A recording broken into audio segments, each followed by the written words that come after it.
Self-publishing is changing. No more gatekeepers. No more barriers. No one standing between you and your readers. This is the Self-Publishing Show. There's never been a better time to be a writer. Hello and welcome to the Self-Publishing Show with me, James Blatch. Happy Friday to you if you're listening on a Friday, running on the treadmill, walking the dog, doing the washing up, all the things people tell us that they're doing when they listen. In fact, funnily enough, I did notice a comment on one of our YouTube episodes from 2019 when someone said it was a bit odd, he's listening, going through the series, that we were talking about, I wonder what plans have you got for 2020? Well, turns out we all had some plans for 2020. Didn't see that coming. So you might be listening to this in 2029, in which case, how's the hover car and the silver suit that we were promised in 2020, year 2000? Right, stop waffling. We have a episode today dedicated to the author website. This is going to be a good practical episode.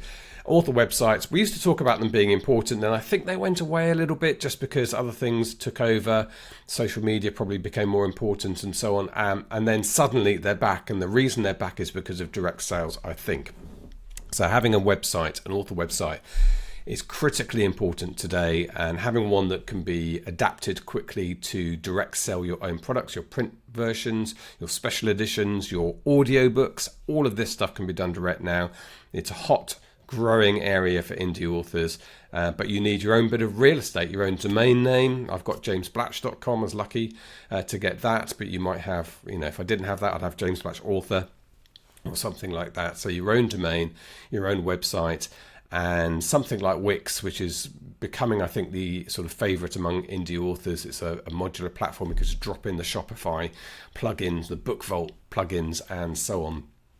So, yeah, we're going to be talking to Stuart Grant, who does this for a living, in a few moments. A couple of things to mention before then. We have 2 tickets to give away to our Self-Publishing Show Live. We're going to give away a pair of tickets. Self-Publishing Show Live takes place in London, June 25th and 26th this year. We have 2 days of brilliant talks from industry leaders and leading authors. We've got people like Lucy Score and E.L. James on stage. We'll have people like Stuart Grant will present a session on author websites. But the great thing about being in a show is you can then go and talk to these people afterwards, or before or afterwards, and make some good contacts. You'll meet fellow authors there as well. So if you didn't manage to grab a ticket during the early bird pricing period, I'm sorry, that has come to an end. So that's they're now 200 quid. It's 240 with VAT, 40 quid VAT, which we don't get. Goes to build roads here in the UK. But unfortunately, we had to charge VAT this year. So we're out of that period. But if you want a chance of winning a pair of tickets to the show, all you have to do is go to x.com, which is Twitter, formerly known as, find the post for this podcast episode, I think it's 423, and then just give it a retweet. And if you've given it a retweet, you will be automatically entered into the draw. So best if you're following the account as well. But if you give us a retweet of this episode, that will give you a chance to win a pair of tickets to the Self-Publishing Show Live. We'll see you in the South Bank in sunny June. I was also going to mention that Drafter Digital have announced they have signed a new distribution partner, and that is Fable. So Fable is the book club social app. It's a clever little app, Fable. You can join a book club or create a book club online using the app, and you all have a little book club discussion about the title. So clearly, it's a site in need of content and books, and Drafter Digital, who are the aggregator of choice for many people, have signed a deal with Fable to enable you to get your books into their hands. So particularly, I suppose, if you're writing, literary fiction, women's fiction as well, they do very well in book clubs. Crime fiction does very well in book clubs as well. Could be right up your street. To make sure that you go back to your Drafter Digital account and make sure you find Fable there. So congratulations to D2D for signing that. Final thing, I did want to give an update about Vinci Books before we hear from Stuart. So people have asked me what's happened to Fuse Books, what's happened to Vinci Books. I know I've been a bit quiet on it publicly. So long story short is that Fuse Books was started about 4 years ago. It's been my pet project to be honest, and we've built some authors up, and it's allowed me to sort of be an indie author without necessarily having a huge selling series myself. So I've done it for other people, running Facebook ads and Amazon ads. I now have somebody working on Facebook ads with me and Amazon ads. But we've seen some terrific successes, and we wanted to expand. We had lots of submissions. I couldn't really get through them. I have help from Tina Gallagher, but between us, it was a very slow process onboarding each author. And we only got to 7, and that's how slow it was. And there were hundreds of people who'd submitted and needed proper attention. But at the beginning of last year, a man called Mark Smith, the man behind Welbeck Books and Quercus Books, who has a wealth of experience in publishing, became increasingly interested in indie publishing. Felt like lots of us do, that indie publishing is the future of publishing, and that's where it is, whether it's self-publishing or hybrid publishing like ours that do a much more equitable split, and we do a 50-50 profit split with the authors. So he wanted a piece of the action, basically. Started talking to us about building Fuse up, getting investment and expanding it. That all happened finally in February of this year, so that was all signed. So I'm very much a part of the company. I'm one of the main owners, and I run the whole digital advertising side of it. But the great news is we have really accelerated through all those submissions. So we've sent out about something like 60 odd rejections and to people, but they of course there's always going to be rejections, sorry about that, but we are also reaching out to lots of authors at the moment and having conversations with them. So congratulations if you've heard from us positively, and there may be an email from me in your inbox to check if you haven't heard from us. We're having those conversations, and we're starting to onboard a new crop of authors. And they, as I say, get a fair split. They get digital marketing expertise. They don't have to worry about a lot of the marketing side of things, which I know for some of you is what you want to hear. Personally, I like the marketing, so my books, I'm not going to put them forward even for Vinci. I'm going to market them myself, but I know it's not for everyone, and a lot of people do like the idea of just being able to focus on writing and someone else selling their books for them, and that's what Vinci is about. We've also got a few other deals in the background. I can't go into all of them at the moment, but we will be announcing them soon. But the main thing I can say is there's a traditional published arm of this company now, which there didn't used to be. So we did print on demand, Amazon print on demand. That was basically it, and we used KU extensively. But Vinci Books, as it is now, has a whole traditional side. Distribution is being built up, contracts are being signed. We will be a traditional publisher in every sense, so we'll be able to stick your books in bookshops at airports and the places where people wanted it before, and I know that's going to be attractive to lots of people. So if you would like to be considered for Vinci Books, now is the time to submit, as we're going through this onboarding process in these first few months. So if you go to vinci-books.com, you will find there is an author page there and a submission form. We don't need too much from you at this stage. We're quite data driven, so we will look at the data, so numbers of books, numbers of rankings, so to give you some sort of idea where we are at the moment. We are looking at series, we are looking at 5+ books, ideally a few more, and we're looking at rankings that are probably 4.2, something like that, on average across your book. So if you fit into those categories or you're just outside them, there's a possibility definitely that we will be talking to you. And come and join the team. It's an international company with people in America, Australia. I'm here in Britain, but it's fun and exciting. And there was, funnily enough, I saw a blog post.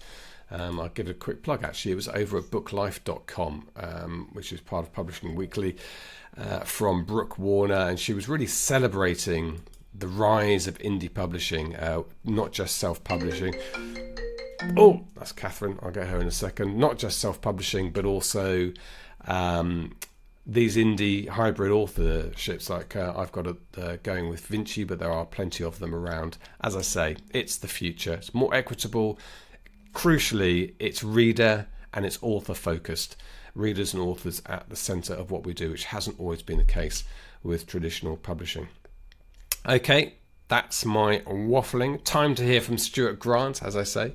He is the author website expert. He's getting well into all these plugins at the moment to make sure that your sites can sell your books and sell your products as well as advertise who you are. So let's hear from Stuart, and I'll be back for a quick chat at the end of the interview. This is the Self-Publishing Show. There's never been a better time to be a writer. Stuart Grant, welcome back to the Self-Publishing Show. You are one of our speakers at this year's Self-Publishing Show Live, which is exciting, and we're going to be talking author websites. You say exciting, I say terrifying. No, it is hugely exciting. You know, I'm going to be walking with giants on stage there, you know, other leaders in the industry, and I'm really, really excited. You know, sad though it may be, the SPF conference is one of the highlights of my year. It gets me out of the house and into London. Too. So, I really can't wait, and to have the privilege of being able to speak at it as well this year. I wasn't sure if I should, but I really decided that I can. So, I've done lots of speaking in previous guises of life. So, no, it's going to be really, really interesting. I've got loads of clients coming as well already. So I'm really excited about being there and doing the chat. And yes, we'll be talking about my niche, which is author websites. Things are going crazy busy at the moment. We've just signed off about the 250th or... Wow. 300th website. I've got a team person now, Ellie. She's on pretty much full time with me, although she lives in Auckland. So wow, it makes some interesting. Well, it means you're a 24-hour operation though. She's working through the night. Yeah. So she picks up all the nighttime stuff. Yeah, that's great. Well, we should say for any potential sponsors listening, also you've sponsored for a couple of years now, and I think it has paid dividends for you. Oh, in excess. I mean. Yeah, return on investment in that basis has been incredible because it's got such a long afterburn as well. It's not just like the days after the conference. It goes on for months, months and months. In fact, I'm still getting people who say, oh, I saw you at the conference last year and, be interested in X, Y, and Z. So, no, it's absolutely superb to be a sponsor and be in the foyer and chatting to people. And I'd probably say, actually, even maybe as high as 10% of my customers this year came from the conference, Wow. So, yeah, that's phenomenal, and it's such an exciting and interesting session for everybody, or 2 days, and it's great to see different types of authors. I get to speak to all kinds of different people, and as a sponsor, 100%. I said to you, sign me up. As soon as we'd done it last year, it was like I'd love to sponsor again. So yeah, I'm there for the long haul if we do another one. Hopefully so. But anyway, yeah, so no, it's been fantastic. The business has just continued to grow. Lots of customers coming in from, the self-publishing, learn self-publishing people. And, we always try and give discounts and stuff to students and what have you. So, still working with Wix. But the big thing that we've kind of introduced recently, and as a result of SPS last year, is we're obviously introducing the Bookvault Plugin, which enables authors to sell direct on their websites, which does bring it with it another load of questions.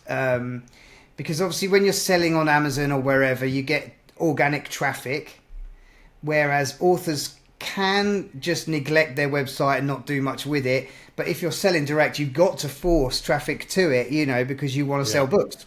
So it brings with it that little bit of extra thinking about how you promote your website. And that's probably my biggest frustration at the end of a project, is that authors don't often really promote their website enough, and don't know how to. That's why. And that's something I'll be touching on, I hope, at the conference, is ways to promote your website, and increase its visibility.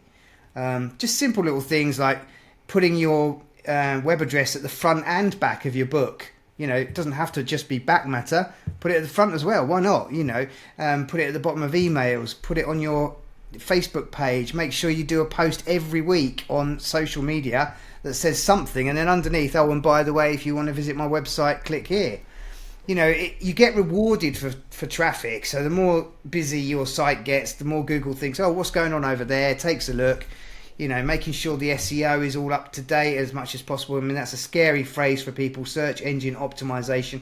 And it's basically how a search engine reads a website and then presents it as a result for people that have searched those search terms. So, in your instance, we want, historical military fiction or whatever. So if anyone Googles those terms, we want your website to be served to them.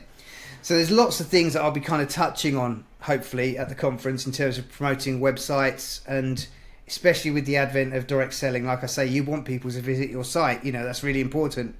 Otherwise, you're selling them, but no one's visiting it. But that's been a really great journey. And I met Bookvault last year at SPS. That's the kind of evolution that can take place. You meet someone, you go, oh, right, okay, that works. Brilliant, let's do it. Yeah. I hope we're going to do yours at some point, so that you can sell. Yeah, it's on my list to get my books on Bookvault and get my audiobooks on BookFunnel. I've taken them out of ACX, and I want to really play with the direct sellings. I think it's something we should be teaching as well. But so let me rewind a little bit just to explain some of the infrastructure that people might not necessarily be familiar with. And I do want to talk about direct selling. But first of all, you mentioned Wix. So Wix is obviously what you're using to build the websites, but just explain what that is and what the choices are. So Wix is a website builder. So it comes packaged with tons of stuff that I have deemed really useful to authors. And I've worked with, Squarespace, WordPress, various other, Strikingly. And just for me, in terms of looking at my avatar, my author person, I wanted to find the thing that makes sense for them. It would be completely counterintuitive to choose a product that doesn't work for me and for an author. So, with hand on heart, I can say it's definitely the best thing, because you've got an email service in there that's comparable to MailerLite. It's a very easy drag and drop system. So what you see back in the 90s, it used to be called WYSIWYG. So stands for what you see is what you get. So you're looking at it and it does what it's supposed to do in front of you. Don't have to go off and see it somewhere else. So, I'm not here as an ambassador for Wix. However, that is what we use, and that's, for me, the best platform for authors. You can make logos, you can make book trailers, you can do email servicing, email marketing. It is just all the SEO. It's all tied in now with AI. You can create AI images inside Wix now. You can do all of your metadata for your website using AI. The world is pivoting so much, and to my mind, Wix is one of the forerunners of all of that, or front runner, should I say. So it's very exciting. All the authors I've worked with love it, and so yes, it's a product to enable authors or anyone to have a space on the net. Essentially, it gives you a home. We were moaning off air about WordPress, which is what we have our existing website on, and I can go into Wix and build a web page, and I'm not as talented as you are at this stuff, but I can create a web page. I even drop in code in, and I can create a landing page, and I can go into the URL redirects. When we go into WordPress, and both you and I, colour drains from our face, it's so overly complicated. Although they did get a bit of a boost recently, because it turned out when Taylor Swift's website got bombarded one morning because she was dropping a new album, people noticed it came up with a 401 or something, one of the links, and it was WordPress. So her bloomin' website is WordPress. Oh, wow. And she gets a lot of traffic, so obviously it can cope with traffic. That was a good advert for them. But the truth is, we don't need a website that's going to have 5 million people drop on it in the first hour. We're going to have 500 people at a time, and Wix is fantastic for that. I really like it, and it's just intuitive, which is a key thing, exactly. I think. And WordPress is unintuitive. It might be more powerful, I don't know, but it's unintuitive. You also end up with 100 plugins, all of which seem to be their own subscription you're paying to people. Yep, and they've all got their own vulnerabilities as well. If the person that's created the plugin doesn't keep it up to date, it means it's vulnerable to security breaches. So you've got to rely on them doing that. There's 101. I don't like bad mouthing WordPress, because it is such a massive had such a massive impact. But things are changing, and WordPress, like I've said before, probably on this podcast, is just a framework. You do have to add Divi or Elementor or plugins or whatever to actually make it work, whereas something like Wix comes pre-packaged with all that stuff, so it's just, and a lot of authors obviously want to have everything in one place. You want your email marketing there, you want your domain there, you want your emails, everything in one place. So that's another kind of plus to it. I'm planning to do a video actually of the kind of things that I love about it, which I'll probably release pretty soon, hopefully. So we were a few years ago, we would have said an author website, the essential ingredients, I guess a bit of about the author, clearly links, promoting your books with links to the books and the Amazon pages or wherever they're being sold. But now, selling your own stuff directly seems to be a key part of an author website. That's suddenly happened in the last 18, 24 months, hasn't it? Yeah, I mean, selling direct and AI are the two big, discussion points really. And it's exciting. You can basically make a little bit more money by selling direct, And like I said, there are caveats to that, but yes, ultimately, if you want to sell, you don't have to stop selling on Amazon. That's the other key point. You can still sell on Amazon, but you can sell also on your website. And Joe Penn is a massive advocate for selling direct and how it makes her money and all the rest of it. So yeah, I mean, it's definitely coming through. There's no avoiding it. All authors are going to probably consider it at some point. Yeah, I mean, there's a safety involved in that as well, because the trouble with using, whether it's Amazon or if you're in Canada or whatever, Kobo, if all your books are there and they're nowhere else, I mean, Amazon obviously with the ebooks do ask for exclusivity if you want access to KU. Yep. If something goes wrong with that site or goes wrong with your account, which gets shut down or whatever, that's a huge dent. Whereas if you're direct selling, if Shopify goes down tomorrow, it's going to be an afternoon's work to move it to somewhere else. They're your products, and wherever you happen to host them, you can just move them. Not that Shopify is going to go down, but so that is. I mentioned Shopify. I should explain how that probably works. So if people want to sell, basically you can sell your ebooks, your physical books, and your audiobooks now on one page on your website, right? Yeah, I mean, Shopify and Wix are actually very similar products. They both enable you to sell direct. Some people have a website and a Shopify store, and some people just build their author website on Shopify, which is possible. They both integrate with Lulu and with Bookvault. So direct selling available, via those apps. They're very similar products and offer very similar kind of things. But yes, it's down to the author really what platform they prefer or want to use. And if you've got a Shopify store, you can find someone like us who can help you to install Bookvault on it. And Lulu, as I say, have just launched, I think, a Wix plugin as well. So yeah, I mean, everyone in the industry is seeing this coming. These people are not inventing these things because they like, authors. They're doing it because they know it's going to make money for them and for the author. And we've had some teething issues with like working it all out and how it all fits together, but we're across it. I had a really good call with Alex Smith from Bookvault this morning and his colleague Curtis. So yeah, it's a great combination of the kind of this end of it and their end of it, all talking to each other and working out. When I get a question from an author, I go to them and say, "Oh, somebody's just asked about postage. How does that work?" or whatever. Yeah. So and we've got loads of things coming down the line on top of that. I think there's a big shift in what's going to be possible for an author. I mean, I'm looking at animated covers at the moment as a service we want to provide.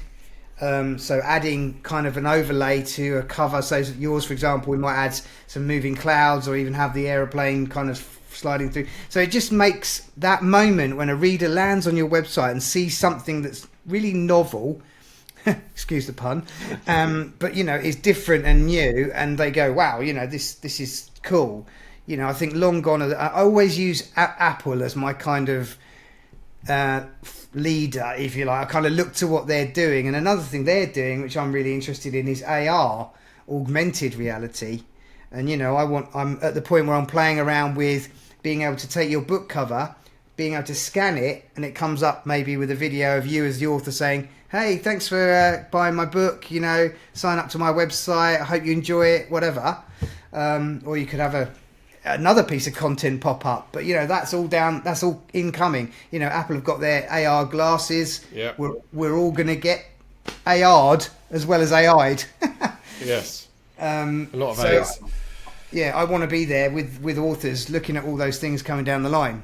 Yeah, and of course, if you add that to Sora, Sora's the new generative video from OpenAI, and you could have your character talking to somebody. Yep. Using that, so yeah. Yeah, the possibilities at the moment are endless, and I think we talked about it last time. There's going to come a day probably when people can just put in, "I want a military fiction website," and out it spits, which but I think it's been discussed to death. But people are always going to want human impact, and touch to it. Well, it enable you to your throughput. I mean, someone like you are perfectly positioned to embrace that and use it to speed up the process. Yes. Service more people, stick out more invoices. They might be less invoices, but more of them will probably make more sense. And Yep. And also add on these other things. I mean, Wix also offers like an inbuilt link tree. But it syncs up beautifully with your site. So you just put the link tree, or Hop it's called, Hop link in your social media, and you can sell all your products all the way through there. So there's all kinds of things that I'm really interested in trying to help authors use, loads of tools. And, we all do it. I mean, my website is the one website that I haven't updated in about 6 months. We all leave it sitting there and hope that it just takes care of itself. But, we do need to revisit them and look at them and make sure they are doing what we think they're doing. And I think I've said before, my USP, I hope, unique selling point, is to try and create an environment on the net that speaks to the reader. It's not about the author. It's about the reader landing on that website and going, right, I get it. This is a site about science fiction, or this is a site about romance, or whatever. So long gone are the days of like a white background just with the book covers on. Yeah. It doesn't tell you enough. It doesn't give an experience, or a flavour. So that's where we're going with our kind of designs. So if an author comes to you, Stu, what options do you present them with for a website? So we make our pricing decisions at the moment on the number of books, basically. So a one book website is kind of sitting around the $800, $900 pounds mark, maybe a little bit more. And then obviously as you go up, if somebody comes to us with 20 books, obviously that's a bigger job and we need to factor in more time and more interaction or whatever. So it's kind of, they will ask for a quote, tell us what they want in terms of how many books they've got, what genre it is, a bit about themselves, whatever, and then we go back and say, okay, it's going to be this amount of money. But I'm hoping actually to move to a position where there'll be sort of purchasable deals on the website, so you can say, I want a 1 book website at this price, or I want a 5 book website or whatever. So, we've got our systems down to a T now, the only delay is me. When something happens at home and I've got a 5-year-old and a dog and, I don't and get a dog back. who eats raisins. Yes, at raisins this morning and had to be made sick at the vets. So I'm £200 lighter. Thank you, Dora, for throwing up. And, we've got a Dora. Yeah. As you know. Well, if anyone wants a free dog, I've got one. Yeah. Well, anyway, you'll be able to embrace AI soon to speed you up one way or another. That will help with these things. And that's, funnily enough, we're building Vinci Books at the moment. And, I've been running with 6 or 7 authors for a couple of years. But we're going to take on many more this year. And it will have to be AI. I'm not talking about writing the books or, doing that. I know people get controversial about that. We're talking about processes and systems. And so everything I'm doing now, I'm currently thinking, well, how can we use the new automation to do this? And we started playing with some of those ideas. We just have a spreadsheet connected to a funnel somewhere that AI is looking at, and you put in some bare details about a book, and it spits out the prompts you need to get the blurb done, prompts you need to get the images done. It'll go off and then get the image done. It'll then the blurb done. It'll then go off and copy check it and proof it, and then give it to you as a human to make your decision whether it's good enough or whether rewrite it. But that speeds everything up immediately. Yeah, that's the sort of thing authors can be thinking about doing. We want to keep the writing time to ourselves, but the other stuff, I think we can use the robots.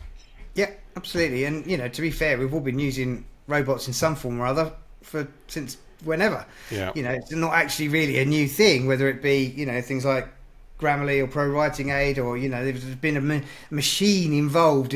My daughter walks into the lounge and says, "Alexa, turn on TV."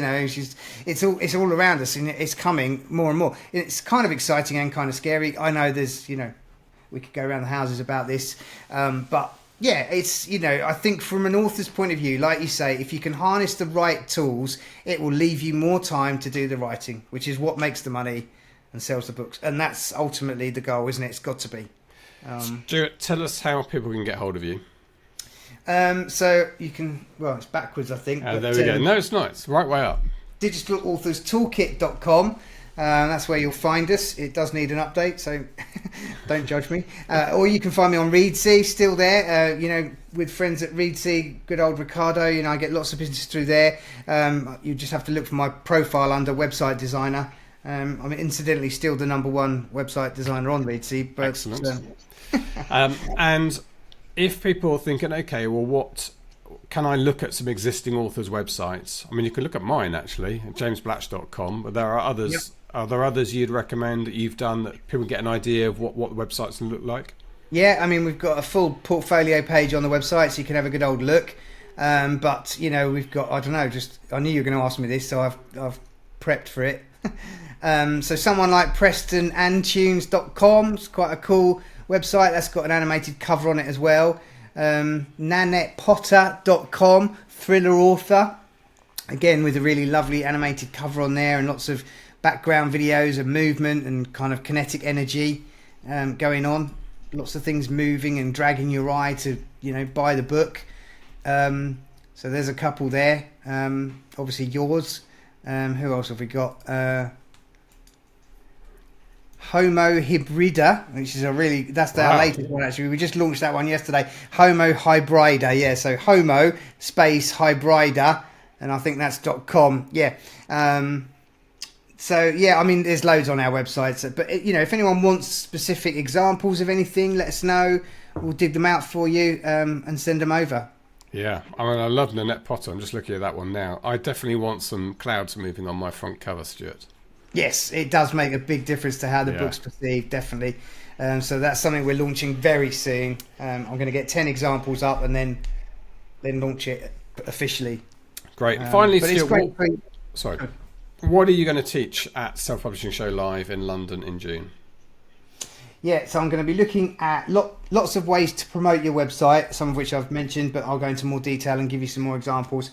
I'm going to talk about, the upside and the downside to selling direct. I know somebody else is talking about it in full, but I'll talk about it from my point of view and how we've dealt with it. And just generally, how we can improve our website look, feel, engagement, success. I just want to make it so that people can take away some things they can probably do and go back and add to their website and just think, oh yeah, I need to think of that.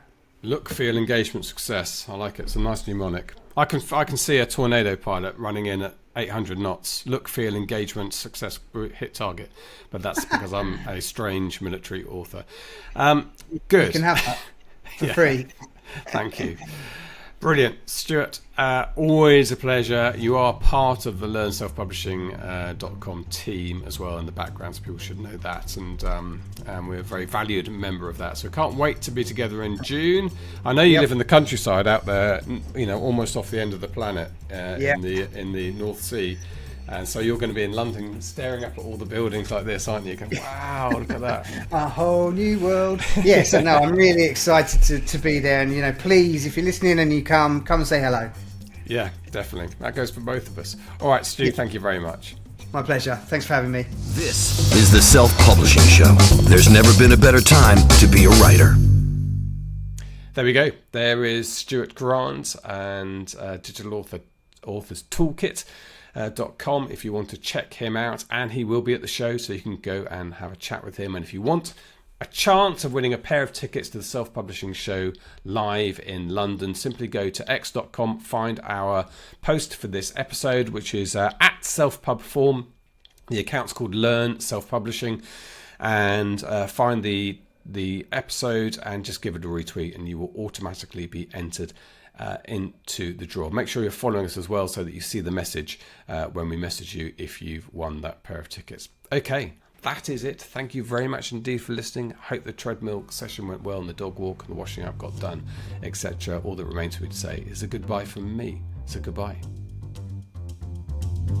Get show notes, the podcast archive, and free resources to boost your writing career at selfpublishingshow.com.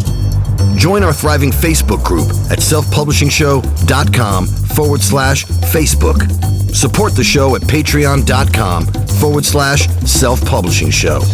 And join us next week for more help and inspiration so that you can make your mark as a successful indie author.